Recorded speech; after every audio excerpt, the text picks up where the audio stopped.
Hello friends, स्वागत है आपका अपने यूट्यूब चैनल आइकॉनिक स्टूडेंट्स पे। मैं सूरज कुमार आप सभी का एक बार पुनः स्वागत करता हूं। दोस्तों, क्लास 10 का ज्योग्राफी सेक्शन हम लोग अध्ययन कर रहे हैं, ठीक है, जिसमें हम लोग 3 से 4 वीडियो ऑलरेडी देख चुके हैं और आज हम लोग एक नया चैप्टर का अध्ययन करने वाले हैं, ठीक है। उससे पहले अगर आप लोग मेरे बारे में जानना चाहें तो मेरा नाम सूरज कुमार हुआ, और अगर और भी कुछ मेरे बारे में आप जानना चाहते हैं तो यहाँ पे आप देख सकते हैं, ये सब आप देख सकते हैं, ठीक है। चलिए आगे हम बढ़ते हैं।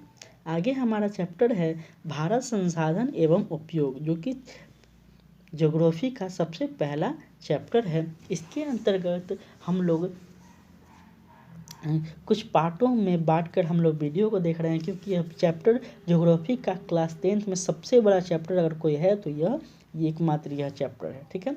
इसे 5 भागों में बांटा गया है, ठीक है। सबसे पहले हम लोग भारत संसाधन एवं उपयोग के बारे में हम लोग पहला दिन देखे हैं। उसके बाद हम लोग प्राकृतिक संसाधन के बारे में दूसरे क्लास में देखें।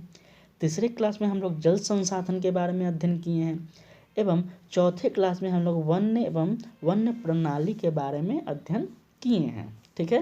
जिसमें हम लोग वीडियो ज़्यादा बड़ा हो जाने के कारण हम लोग आधा में ही इस वीडियो का अंत कर दिए थे। तो जहाँ तक हम लोग पढ़े थे एक बार क्विक रिवीजन कर लेते हैं, उसके बाद हम लोग आगे की ओर बढ़ेंगे। अगर कोई भाई बहन कल का वीडियो नहीं देखे हैं तो प्लीज़ पहले उसे देख लें, तभी आपको समझ में आने वाला है कि वन वास्तविक में होते क्या, वन क्या होते हैं और वन किस प्रकार से हमारे जीवन में प्रयोग के लिए महत्वपूर्ण है, ठीक है। तो पहले आप उसे एक बार समझ ले, लिंक आपको डिस्क्रिप्शन में मिल जाएगा, तो पहले आप लोग उसे समझ लें। चलिए हम लोग क्विक रिवीजन करते हैं एक बार। देखिए, वन एवं वन्य प्रणाली संसाधन क्या होते हैं, ये हम लोग कल आराम से समझे थे। क्यों हमारे जीवन में वन ज़्यादा महत्वपूर्ण है, इसे हम लोग समझे थे।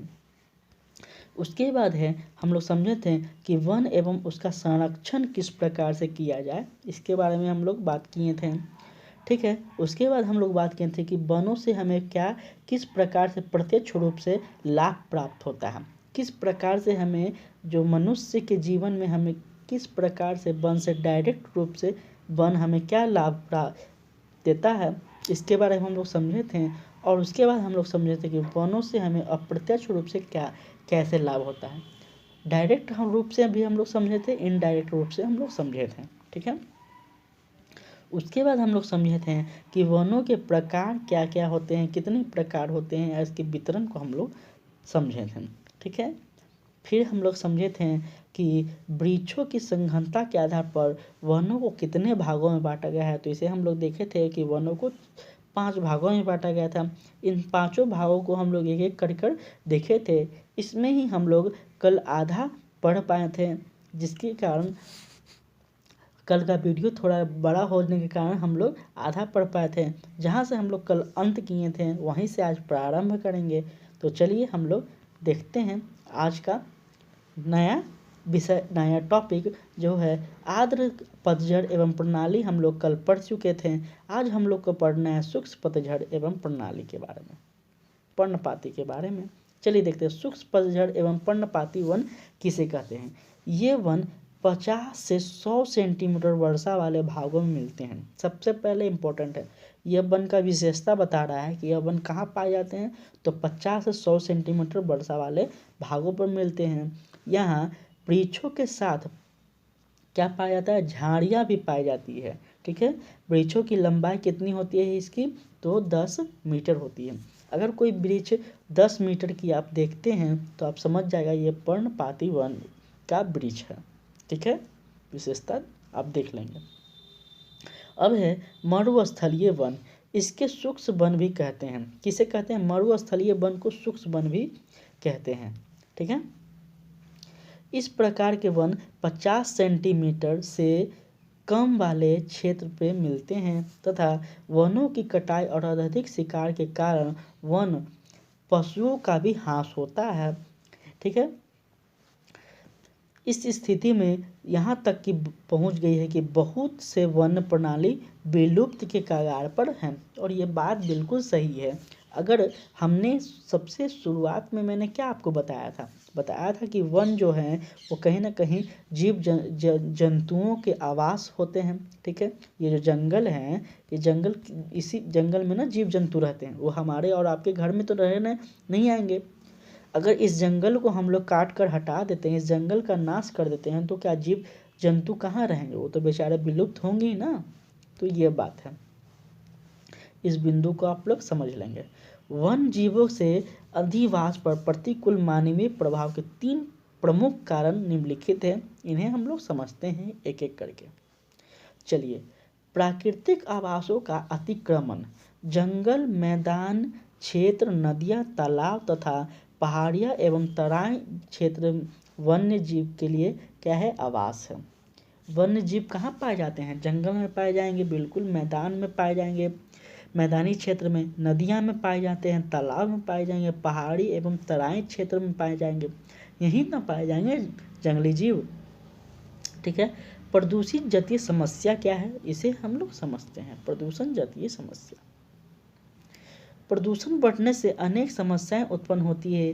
इनमें वन्य जीवों की संख्या में कमी के प्रमुख कारण पराबैंगनी किरण, अम्ल वर्षा एवं ग्रीन हाउस के प्रभाव का है, ठीक है। एवं आर्थिक लाभ इसके क्या हैं?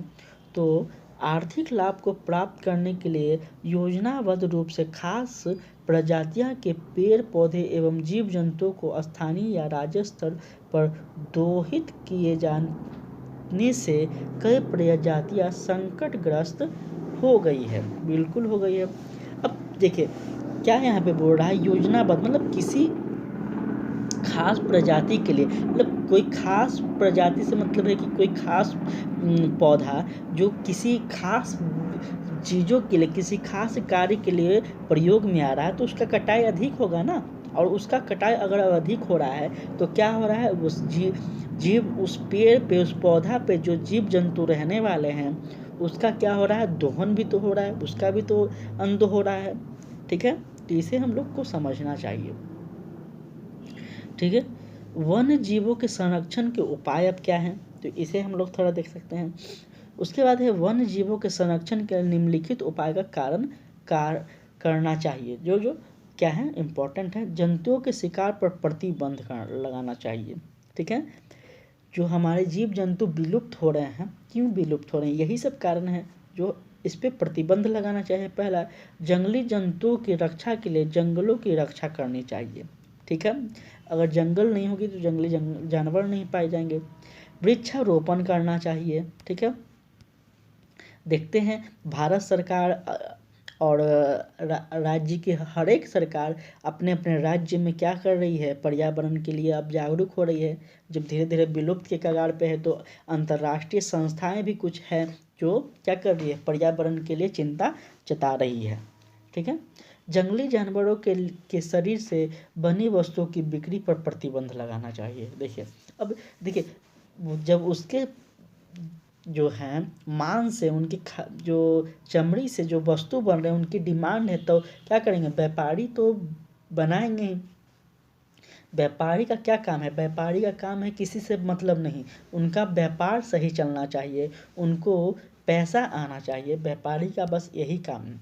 और जब व्यापारी को का द्वारा बनाया गया वस्तु डिमांड है, मांग हो रहा है, तो क्या करेंगे? वो जंगली जानवर का क्या करेंगे? नाश बिल्कुल करेंगे। तो इस पे प्रतिबंध लगाना चाहिए सरकार को। जंगली जीव जरण स्थल पर तथा राष्ट्रीय जीव उद्यान की स्थापना करना चाहिए। वन प्रणाली के संरक्षण की दृष्टि से भारत सरकार द्वारा 89 राष्ट्रीय उद्यान नेशनल पार्क है तथा 419 वन प्रणाली अभयारण्य है जो वाइल्ड लाइफ सस्टेनेंस, और 13 ऐसे जीव जैव आरक्षित क्षेत्र का विकास किया गया है जो राष्ट्रीय उद्यान का उद्देश्य एवं वन प्रणाली के प्राकृतिक आवास में वृद्धि एवं प्रजनन की परिस्थिति को तैयार करता है। देखिए, ये सरकार के द्वारा कोई उठाए गए कदम है जिसमें क्या कर रहा है, प्रजनन दर को एवं वृद्धि को बढ़ाने का प्रयास कर रहा है, जिसमें राष्ट्रीय उद्यान, हमारे भारत में इतने राष्ट्रीय उद्यान है, ये सब आंकड़ा याद रखिएगा। 490 वन्य प्रणाली हैं, ठीक है। ये सब नेशनल पार्क कितने हैं तो आप याद रखिएगा, इतने नेशनल पार्क हैं, ठीक है। चलिए आगे हम लोग देखते हैं। अभयारण्य में कृषि, वन उत्पादन, संग्रह इत्यादि की सीमित छूट होती है और यह निजी संपत्ति हो सकती है। अभयारण्य में कृषि के लिए वन उत्पादन, संग्रह इत्यादि की सीमित छूट होती है और यह क्या हो सकती है, आपकी निजी संपत्ति हो सकती है। इसमें वन्य जीव सुरक्षित ढंग से रहते हैं। भारत में मुख्यतः अभयारण्य कर्नाटक का गांधी सागर, भद्रा शरावती, राजस्थान का सरिस्का, उत्तराखंड का केदारनाथ, उत्तर प्रदेश का चंद्रभागा, असम का मानस, झारखंड का हजारीबाग, पलामू, डल्फा और उड़ीसा का चिल्का एवं बिहार में बेगूसराय का कांवर झील और दरभंगा का कुबेश्वर इसके लिए चिन्हित किया गया है, ठीक है। किसके लिए किया गया है, अभयारण्य के लिए। अभयारण्य मतलब क्या होता है, वहाँ पे जंगली जीवों को सुरक्षित रखा जाता है, वहाँ आप घूम सकते हैं, लेकिन आपको घूमने के सलाह अलाउ किया जाएगा, लेकिन आप घूमेंगे उन्हीं के साथ जो आपको उसमें क्या है, अधिकारी उनके अंतर्गत आप लोग घूमने के लिए मिलेगा। चलिए आगे हम लोग है, जैव आरक्षित क्षेत्र या जैव मंडल में प्राथमिकता के आधार पर जैव विविधता के आनुवांशिक विविधता के रूप में संरक्षित कार्यक्रम चलाया जाता है। भारत का पहला जैव आरक्षण क्षेत्र 1986 में नीलगिरी में बनाया गया था, याद रखिएगा, ठीक है। ये अनुवांशिकी क्या होते हैं, ये हम लोग बायोलॉजी के सेक्शन में हम लोग समझेंगे क्या अनुवांशिक होते क्या है, जेनेटिक क्या होते हैं। हम लोग बायोलॉजी जब पढ़ेंगे तो विस्तार से इसे भी हम लोग समझेंगे। बाघ विश्व का एक महत्वपूर्ण पशु है जिसकी 2/3 संख्या भारत और नेपाल में पाई जाती है, ठीक है। इसकी घटती संख्या को देखते हुए 1973 ईस्वी में बाघ परियोजना आरंभ की गई। इस परियोजना के फलस्वरूप इस संकटग्रस्त जाति की संख्या 1973 और आपको देखने को मिलेगा 1979 के बीच 1827 से बढ़कर 4334 हो गई, ठीक है। उसको संरक्षण दिया गया, किसे, बाघ को संरक्षण दिया गया और ये सरकार के द्वारा उठाया गया एक महत्वपूर्ण कदम है जो कि अच्छा लगा। अब है प्रजनन केंद्र, समझिए। प्रजनन दर में कमी होने के कारण कई प्रजातियों की संख्या कम हो जाती है और वे संकटग्रस्त हो जाते हैं। यह कमी प्रतिकूल प्रजनन परिस्थितियों के कारण होती है, ठीक है।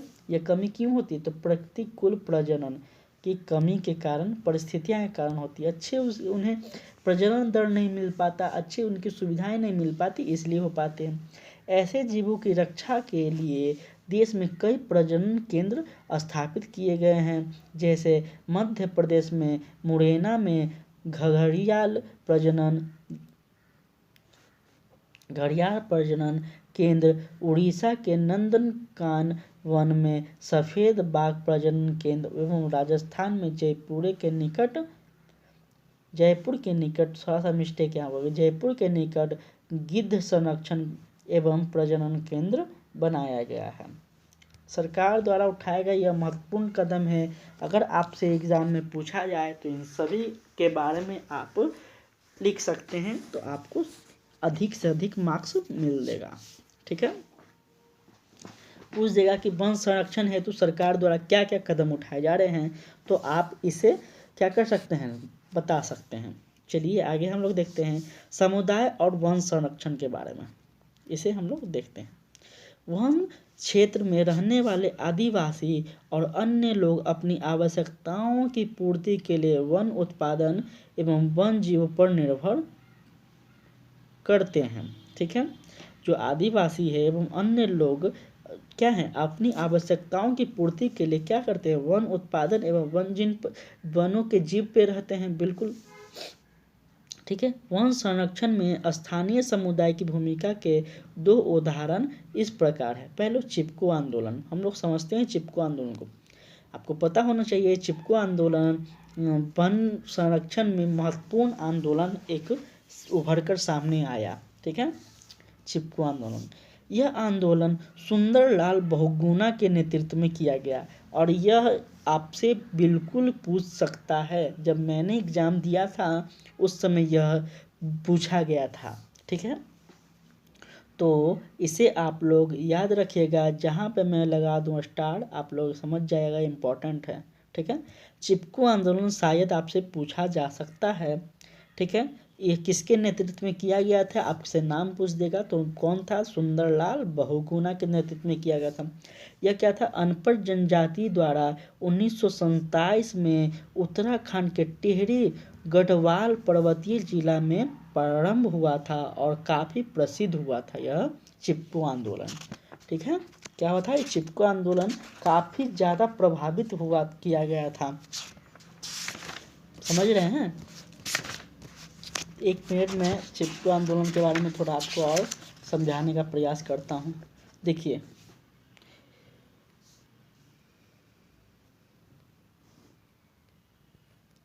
चलो काफ़ी है उतना ही, आपसे उससे ज़्यादा आपसे नहीं पूछेगा मुझे, मैं देख रहा हूँ, ठीक है। दूसरा है अमृता देवी सामुदायिक वन संरक्षण, ये इम्पोर्टेंट है आपके लिए। अमृता देवी के बारे में एक बार आप समझ लीजिएगा। ये अमृता देवी राजस्थान से बिश्नोई गांव की रहने वाली थी, ठीक है। अमृता देवी राजस्थान के जोधपुर जिला की बिश्नोई गांव के रहने वाली थी। उसने 1731 ईस्वी में राजा के आदेश को दरकिनार कर वनों से लकड़ी काटने वाले का विरोध किया, ठीक है। लकड़ी क्यों काटा जा रहा था, तो राजा के महल में लगाने के लिए, ठीक है, लकड़ी काटा जा रहा था। इस पे इसने क्या किया, विरोध जताया, ठीक है। और इसके साथ इसके गांव वाले लोग भी इसका सहयोग किए और क्या किए, सब लोग इस वन को कटाई के लिए रोक लगा। जब राजा को यह पता चला कि वहाँ के लोग वन की संरक्षण कर रहे हैं, वन की कटाई पर रोक लगा रहे हैं, तो राजा को भी इस पे बुरा लगा और उसने अपने राज्य में क्या कर दिया, वनों की कटाई पर रोक लगा दी, ठीक है। ये इम्पोर्टेंट है, इतना याद रखेंगे आप लोग। उसके बाद है वन्य जीव के संरक्षण हेतु तो अंतर्राष्ट्रीय एवं राष्ट्रीय प्रसार के नियम। देखिए मैंने बताया ना, अब पर्यावरण के संरक्षण के लिए, जीव जंतुओं के संरक्षण के लिए, जो विलुप्त हो रही है प्रजातियां, उनके संरक्षण के लिए अंतर्राष्ट्रीय, इंटरनेशनल व नेशनल कुछ संगठन है, कुछ संस्थाएं हैं, वो भी प्रयास कर रही है, ठीक है। समझते हैं इन्हें हम। अंतर्राष्ट्रीय प्रयास एवं नियम, इंटरनेशनल लॉ, दो या दो से अधिक राष्ट्र समूहों द्वारा वन्य जीवों के संरक्षण के लिए कानूनी प्रावधान बनाए गए हैं तथा इन दिशा में कई कन्वेंशन भी किए गए हैं, ठीक है। क्या किए गए हैं, दो या दो से अधिक राष्ट्र, राष्ट्र का मतलब होता है क्या, एक देश दूसरा देश, दो देश राष्ट्र हुए, ठीक है। यह अपना देश, इसे भी राष्ट्र कहेंगे और यह अपना देश। दो या दो से अधिक राष्ट्र या देश क्या मिलते, समूहों के द्वारा वन्य जीव संरक्षण के लिए कानूनी प्रावधान बनाए गए हैं तथा इस दिशा में कन्वेंशन भी किए गए। कन्वेंशन का मतलब बैठक भी किए गए हैं तथा 1968 में अफ्रीकी कन्वेंशन हुई थी। पहली क्या हुई थी, 1968 में अफ्रीकी कन्वेंशन हुई थी। 1971 में वेटलैंड कन्वेंशन हुआ था। 1972 में विश्व प्राकृतिक सांस्कृतिक धरोहर संरक्षण एवं रक्षा अधिनियम लाया गया था। वह उसके बाद है 2007 में 31 मई को नीदरलैंड के हेंग नगर में संकटग्रस्त प्रजातियों के अंतर्राष्ट्रीय व्यापार पर प्रतिबंध लगाने के लिए बैठक की गई थी। यह सब याद रखिएगा बाबू। आपके लिए बहुत मतलब बता सकते नहीं हैं, ये एक बुक से मैं नोट्स नहीं बना कर लाया हूँ, 2-3 तरह का बुक मैंने पढ़ा है, उसके बाद मैं आपके लिए नोट्स बना ताकि आपको कुछ भी छूट ना जाए। मुझे यही बस डर था कि कुछ भी छूटे ना। उसके बाद है राष्ट्रीय प्रयास एवं नियम, नेशनल लॉ। इंटरनेशनल लॉ हम लोग पढ़ लिए, अब नेशनल लॉ। संविधान की धारा 21 के अनुच्छेद 47, 48 एवं 51A के अंतर्गत भारत में प्राकृतिक संसाधन एवं वन्य जीवों के संरक्षण के नियम हैं। ठीक है, हमारे जो भारतीय संविधान है उसमें प्राकृतिक संसाधनों एवं वन जीवों के संरक्षण के लिए भी नियम दिए गए हैं। ऐसा नहीं है कि इसमें हमारे जो संविधान है उसमें सिर्फ कानून हमारे देश चलाने के लिए दिए गए हैं, हम लोग नागरिकों के लिए है नहीं, इसमें प्राकृतिक वनों के लिए भी है, प्राकृतिक जीव जंतुओं के लिए भी नियम बनाए गए हैं। ठीक है, जो क्या है अनुच्छेद इतने में आपको देखने को मिलेंगे, ये सब अनुच्छेद आप याद रखें। अगर आपसे पूछा जाए और ज्योग्राफी में अगर आप इस पॉलिटी का भी ये सेक्शन को अगर ऐड करते हैं तो काफ़ी ज़्यादा एग्जामिनर को प्रभावित करेगा। चलिए, उसके बाद है 1952 में भारतीय वन जीव बोर्ड का गठन किया गया, इंडियन वाइल्ड लाइफ बोर्ड का गठन किया गया तथा राज्यों के स्तर पर अपने अपने बोर्डों का गठन किया गया। ठीक है, राज्य के स्तर पर भी अपने अपने बोर्डों का गठन किया गया, जैसे बिहार हो गया, उत्तर प्रदेश हो गया, ये सब भी अपने अपने राज्य में बोर्ड का गठन किए। ठीक है, 1927 में क्या हुआ कि वन्य जीव सुरक्षा नियमावली पारित की गई। 1980 में वन संरक्षण एक्ट एवं नियमावली लाया गया। ये सब क्या किया गया, वन प्रणाली एवं जीव जंतु को बचाने के लिए कुछ कानून लाए गए, कुछ नियम लाए गए। किसके द्वारा? अंतर्राष्ट्रीय संस्थाओं के द्वारा, फिर राष्ट्रीय संस्थाओं के द्वारा। ठीक है, 1981 में वन संरक्षण कानून का प्रावधान किया गया। ठीक है, इसके लिए 1981 में कानून लाया गया क्योंकि वन संरक्षण के लिए, वन को बचाने के लिए। ठीक है, उसके बाद है 1951 में वन जीव सुरक्षा नियमावली का संशोधित एक्ट पारित किया गया। 2002 में जैव विविधता अधिनियम के अंतर्गत राज्य, जिला, प्रखंड, स्थानीय स्तर पर कमेटियां के गठन का प्रावधान तथा राज्य स्तर पर पशु, राज्य पक्षी इत्यादि घोषित करने का प्रावधान और राष्ट्रीय स्तर पर बाघ को राष्ट्रीय जानवर, मयूर को राष्ट्रीय पक्षी घोषित किया गया। देखिए, ये इम्पोर्टेंट फैक्ट कुछ आपके लिए था।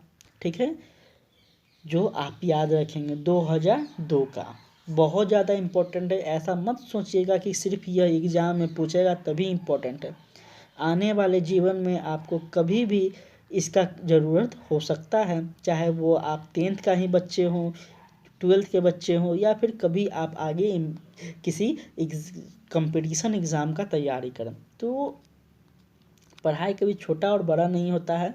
अगर आप अभी से कंसंट्रेट बनाकर पढ़ेंगे तो उम्मीद है कि आपको ज़्यादा मेहनत करने की आवश्यकता ही नहीं होगी। ठीक है, तो उम्मीद करते हैं कि आपको यह वीडियो समझ में आया होगा। ठीक है, जिस भाई बहन को समझ में नहीं आया है प्लीज़ वीडियो को 1-2 बार ज़रूर देखें, और फिर भी कोई समस्या रह गई हो या फिर मुझसे कुछ समझाने में गलती हुआ हो तो कमेंट बॉक्स में ज़रूर बताएं ताकि मैं उस गलती को सुधार कर सकूं। अगर आप बताएंगे तभी मैं जान पाऊंगा कि मुझ में क्या कमी है और मैं उसको बदलाव करने का कोशिश करूंगा। ठीक है, तो आज के लिए इतना ही। चैनल को सब्सक्राइब ज़रूर कर दीजिएगा और बेल आइकन को दबाना मत भूलिएगा, क्योंकि हम रेगुलर आपके लिए क्लास 10th का पूरा सिलेबस कवर करने का सोच रखे हैं और रेगुलर आपको वीडियो मिलने वाला है इस चैनल पे। तो इस चैनल पे बने रहिएगा, इधर उधर बिल्कुल मत जाइएगा। कोचिंग भी आपको ज्वाइन करने की अब कोई समस्या नहीं है, बिल्कुल आप इस चैनल पर बने रहें।